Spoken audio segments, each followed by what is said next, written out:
Bug types are often referred to as a weak typing, have a lot of weakness and are pretty frail.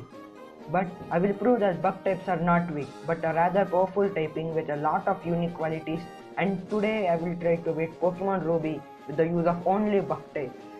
In Hoenn region, we have a total of 10 bug type Pokemon being those visible on the screen. But we have to shorten this list a bit.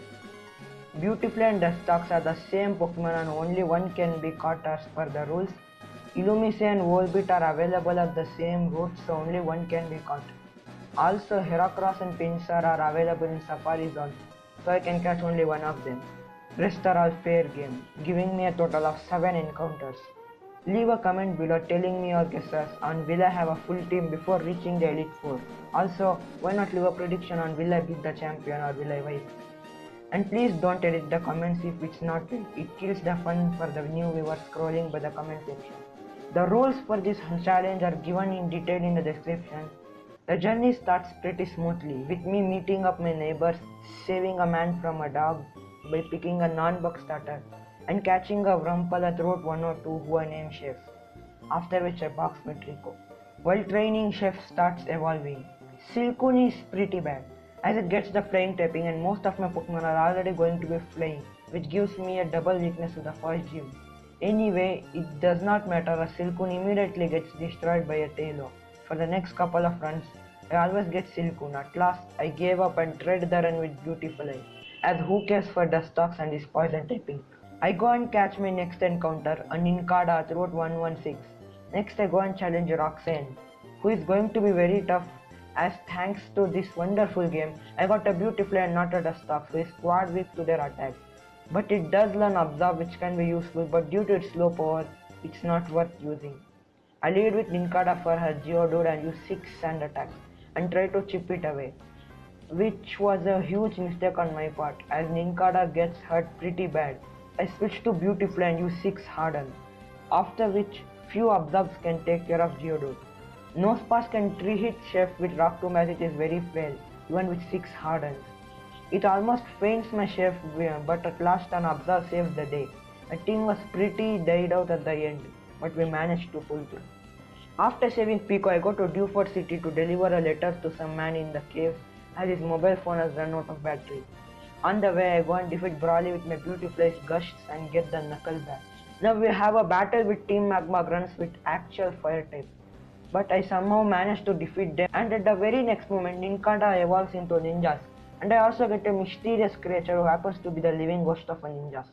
The infamous May battle is very difficult as our Wailmer has rollout and a Combuskin with Stab Ember. Ascendant Chef as others are pretty much dead meat. Wailmer just keeps using Splash and goes down to a couple of Absorbs. Next she sends out Combuskin. Gust does exactly half of his HP as Ember also does half. But a berry brings me above where an Ember can't KO me. And I use Gust while the Combuskin hangs on at literally 1 HP, which activates his blaze and uses a final Ember to take out the life of Little Chef. Next, Ninjask finishes the Fairy Chicken with a Fury Cutter and Shroomish goes down to 2 more Fury Cutters. Now I get my next encounter being Illumise, who I named Savior, as she pretty much is a savior for my run. After trying to search a hole in Watson's team, I see that he always uses Thunder Wave turn 1, which I can use for my advantage. I use Sand Attack from Shedinja the first turn to lower Magnamage's accuracy as he uses Thunder Wave which misses. This actually backfires me. Should have rather used Screech. The next Thunder Wave lands and this is where my strategy comes to play. As now Magnamage can't hit my Shedinja due to its Wonder Guard ability. Here's a picture of it. Now it will always go for Supersonic when I switch into Illumise, and now as it sees that Illumise is not paralyzed, it will go for Thunder Wave where I switch into Shedinja who is already paralyzed, so it won't affect him. Alright, now it's just rinse and repeat till all its PP is drained, after which I send in Shedinja whom Magnamage can't touch due to his Wonder Guard.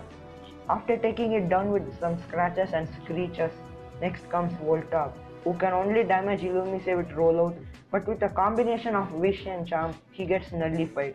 Next, the thing decides to go boom, which barely does any damage due to all the stat drops. Now for his Magneton, it's the same strategy of Shedinja and Illumise. After carefully draining its power points, Shedinja finishes it with few screeches and scratch attacks. Never thought Watson will be fooled by a dead bug. A EV train ninjas can attack for him to face what is coming.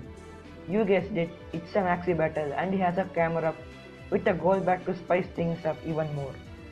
Ninjas needs many swords dance to one-hit them, but his mighty Ana is present to ruin my day with a sand attack and roar. After picking up the soft sand item and the TM for dig, I go to some caves with waterfalls where there is a gang war going on about some ground and water, but I could not care less and engage Maxi in a battle. So I send Illumise and his mighty Ana uses Bite. I encore him and send ninjas to set up 3 swords dance, after which camera goes down to a dig and Gorbet falls to my honeybee's secret power. Now I carefully go into Flannery's gym, avoiding every trainer and finally reaching Flannery. For her it's pretty simple, her Slugma's flamethrower does roughly 40% to Illumise, which Illumise can survive with constant wishes, and when it goes for the wrong move, light screen, it's checkmate. As planned, I one-hit the Slugma with Dig, and for the next one I send Illumise and its flamethrower nearly faints the little bug. Next I start panicking and miss my flash, and Illumise goes down. Now I send in ninjas can use a swords dance and get one hit by flamethrower. Shedinja with its 1 HP does not stand a chance. After a battle I recalculated and turns out Illumise has 0 special defense IVs. Now for it's a new start and this time I need a Dustox. So I spent hours resetting and finally gave up as this stupid game keeps giving me Silcoons. I go to Petalwa Woods and encounter a wild Cascoon who I named Chef. It has only hardened, so I had to encounter a wild Cedar and spend all the power points on it as it has only buyed at this level. After which I buy potions with all my money and grind till it's level 10. But unfortunately I run out of potions, so I had to heal, spend my power points and then battle and repeat. After a painful grind, Cascoon finally evolves into Dustox and learns Confusion. Next, I have to battle a Magma Grunt who has a Poochyena, so I had to spend all my power points including Confusion on Wild Seedots and Poochyena and defeat the Grunt with struggle. Now the game is pretty much smooth sailing. I catch an Incada at Route 116 and name it Ninja. Roxanne is defeated pretty much the same way.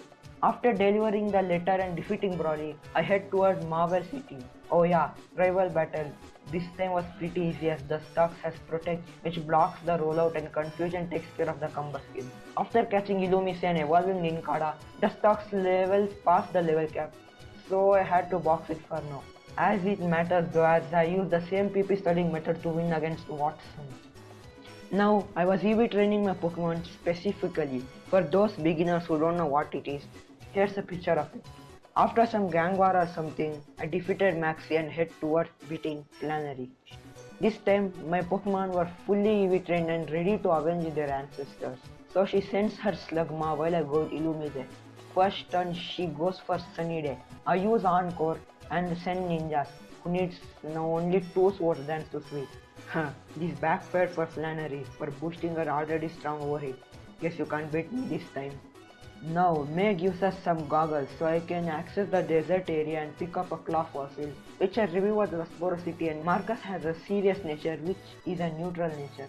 I will train him to make him a bulky attacker so he can tank moves and dish out massive damage. Also, Armaldo has the rock typing which makes it neutral to fire and flying moves, which is a very good considering that I have a flying gym coming up. While training, I encounter a shiny Wizmark which I kill. Also, I would love to hear about your first shiny encounter and the game you encountered it. Next, I encounter a wild Surskit at Route 202. Yeah, all the Roxanne difficulty was suddenly turned into a complete waste of time. Anyway, I name him Raider and move on. Next, it tries to evolve but I delay her evolution as only Surskit can learn Bubble Beam. So till it learns Bubble Beam, she will be a Surskit. After a bunch of training, I head to Petalburg City to challenge Norman. The strategy here was solid. I used Flatter on the first slacking in hopes of confusion as I asked Illumise. Next I sent Ninjas at the loafing turf and set up 2 swords dance where he hits himself and loafs around. And I use Dig and stay underground when he is attacking and above ground when he is loafing. Vigoroth goes down to 2 slashes while he uses a nasty facade on Ninjas. The last slaking goes down to some more Digs, which means that Ninjas soloed Norman. After which I get the HM for surf, which gives me the access to water routes. Now here I got caught in a sticky situation. As we're training, I bump into this Trapinch who has arena trap, and Illumise has only shockwave as I could not switch and could not run. I was forced to see Illumise die. But wait, she has wish and move that can confuse it. After chatting with Steven and beating some magma bomb from my newly acquired masculine with water sport, I go and challenge May. Illumise was badly damaged with Confusion Axe by Wilmer's water pulse, so I decided to switch to Chef to set up a late screen and whittle it down with Psybeam, while I stay healthy with Moonlight. Next, Combuskin comes and starts bulking up.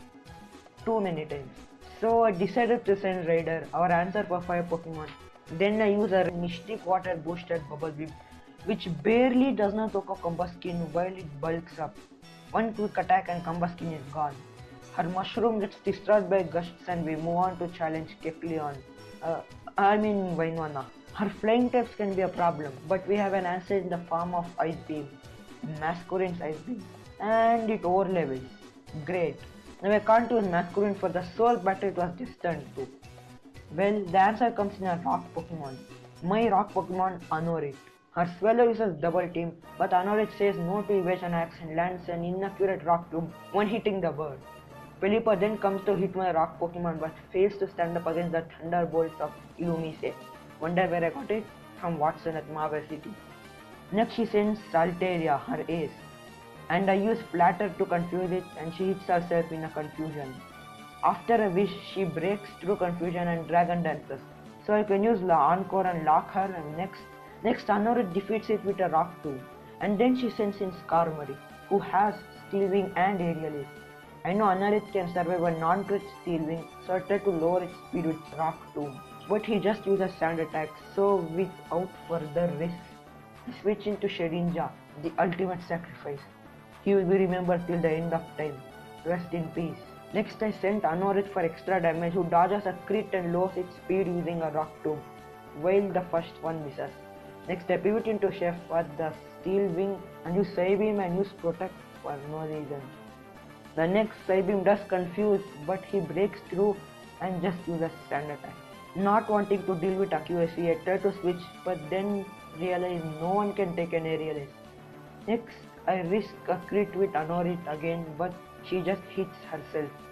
Now she heals, so I can safely switch into Illumise and make quick work of Armory with 2 Thunderbolts. First death, but I'm glad it was just one. Now I got to cast my last encounter, which I pick Heracross, as it gets a neutral taping to rock, then Pinsir's weakness, and for me Heracross is far superior. I lovingly name him Beat. He has guts, adamant nature which is the best ability for Heracross, also max defense and almost max attack IVs. Just perfect. Look at him. Next I go and pick up the team for Shadow Ball, which is going to be useful later on.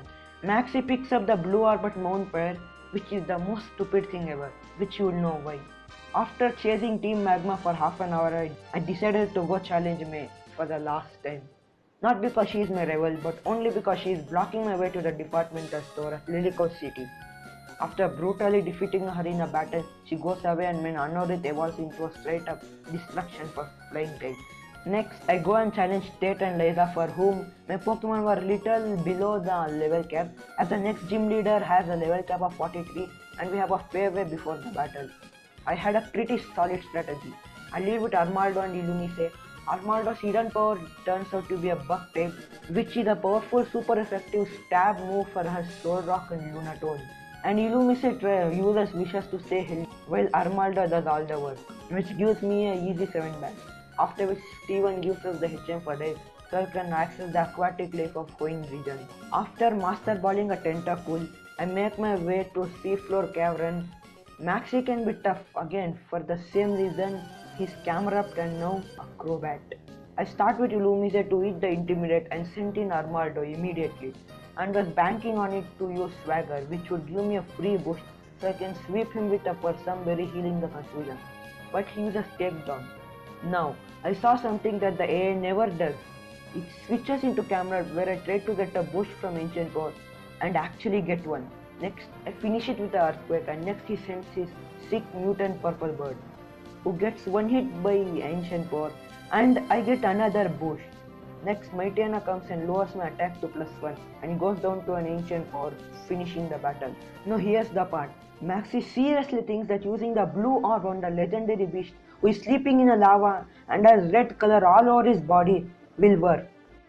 Naturally, it gets annoyed after seeing the blue orb and comes to the atmosphere and starts draining all the water from Hoenn region. Maxi learns his lesson and the world's going to dry up as the other weather trios doesn't exist. I make my way toward Cave of Origin and find that Groudon is just chilling there.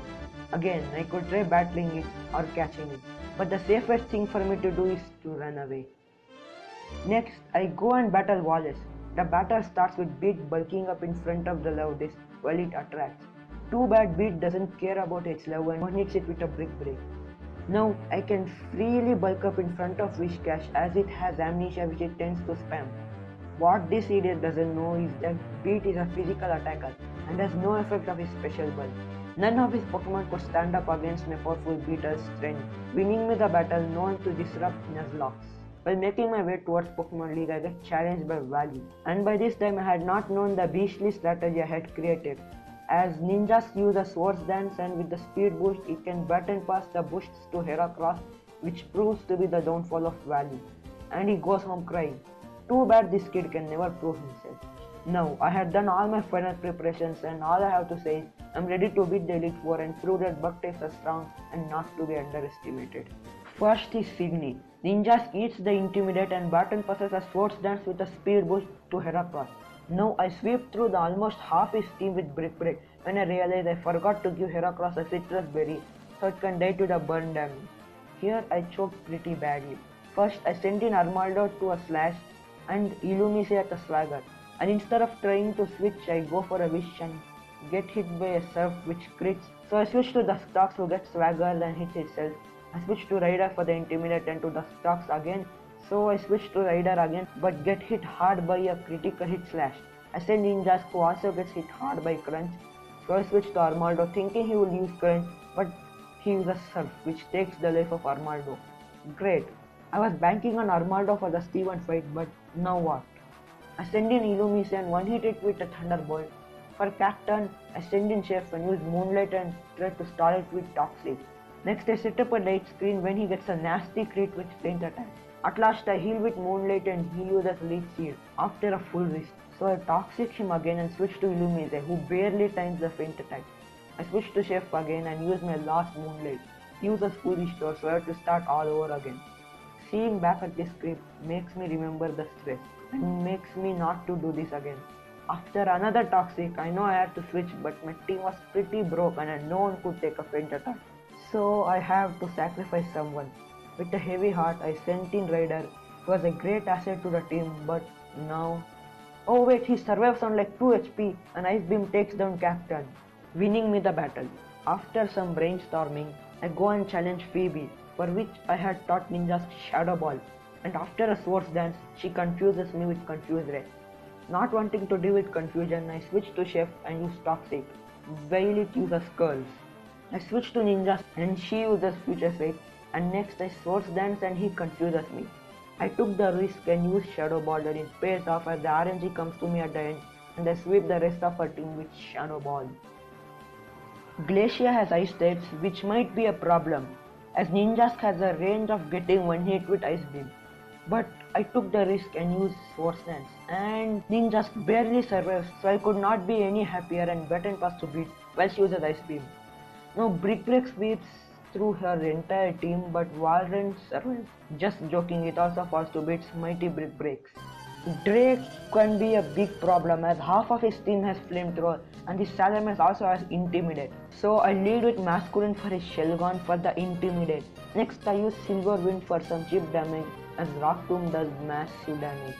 Next I switch to Illumise for a Wish and switch back to Rider for another Intimidate.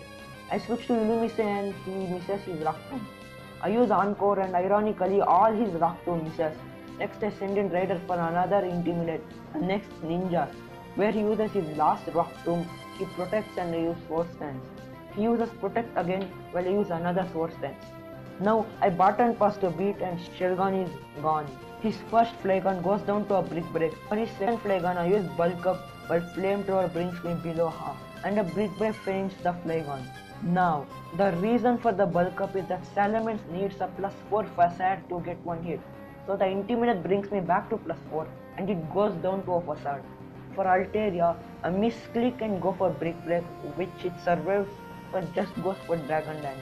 Next, the facade knocks the Fluffy Bird, defeating the Elite Four. Now, only one trainer remains in my path of victory, but before that, I use all my rare candies throughout the journey on Illumine, as we need the extra bulk.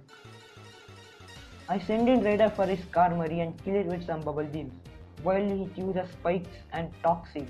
Now I let Masquerain die to get a safe switch to Illumine, then getting screwed over with some silly RNG. I stall the Beyblade when he gets the Omnibus from Ancient Power. I can barely tank most of his hits, but by wish I can stay healthy. Until he runs out of Ancient Power and starts using Earthquake. Checkmate, I lock it with Encore when he gets a crit. Next I send in Ninjas who is immune to Earthquake and use Swords Dance till the Encore runs out. And I end up getting 3 of them and a button pass to 2. So now, +6 attack, +3 speed, Beat uses strength and the Claydol is gone. He sends Armaldo, which makes Beat remember his old mistakes of letting Armaldo die and cleanly one-hits every one of T1's Pokemon without any of his team members dying. Pretty neat, I would say. A fun run indeed. I would strongly recommend you try out this challenge. The starting is pretty tough, but when you get your hands on Armaldo and Pinsir or Heracross, it's pretty much smooth sailing. Honestly, if it wasn't for those two, this run would have been impossible. And again, if you enjoyed this video, then you can comment down your best part and why not leave a suggestion for the future video. It would very much be appreciated. And about the channel, if I work efficiently, the next video should come out around the next week or so. And be sure to subscribe if you don't want to miss out on the next video, and thank you all for your amazing support and patience.